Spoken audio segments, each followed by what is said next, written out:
And it reads, "For God so loved the world that he gave his only begotten Son, that whosoever believeth in him should not perish, but have everlasting life. For God sent not his Son into the world to condemn the world, but that the world through him might be saved."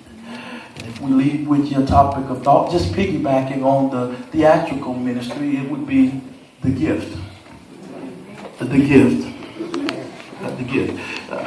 For God so loved the world that he gave his only begotten Son. What a crucial gift for a man to give.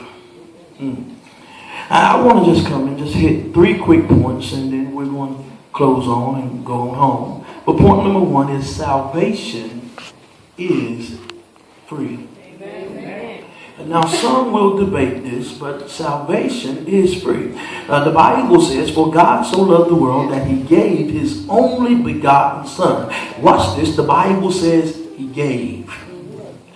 The word "gave" insinuates that something was freely given without any monetary charge. The next thing we need to take note of is the words, "For God so loved the world."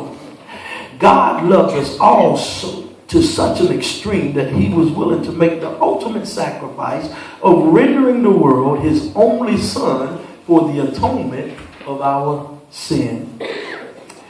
We only see this type of sacrifice one other time in the Bible.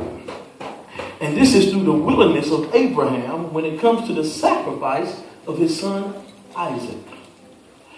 The thing that we have to take note of is that God stopped Abraham before he completely sacrificed his son.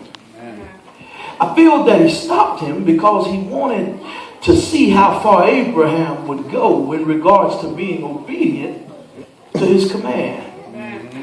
The next reason that I feel that he stopped Abraham from sacrificing Isaac is God wanted to make a statement. The statement that he was making here is, we're not going to focus on what you're willing to give up. But on today, let's shift our focus to what God was willing to give up. Bible says, "For God so loved the world that he gave his only begotten Son." Still talking about the gift. Point number 2, none of us are in a position to judge. See, this is the thing that we should have learned at the end of this play. Because when we saw Mr. Bouye talking his trash and drinking his mash, we put Mr. Bouye in.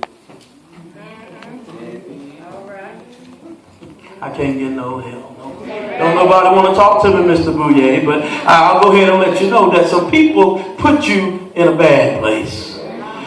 Some people already made up their mind because of what their eyes were seeing, that Mr. Bouye would lift up his eyes in a bad place. Some people already envisioned Mr. Bouye shaking hands with the boogeyman.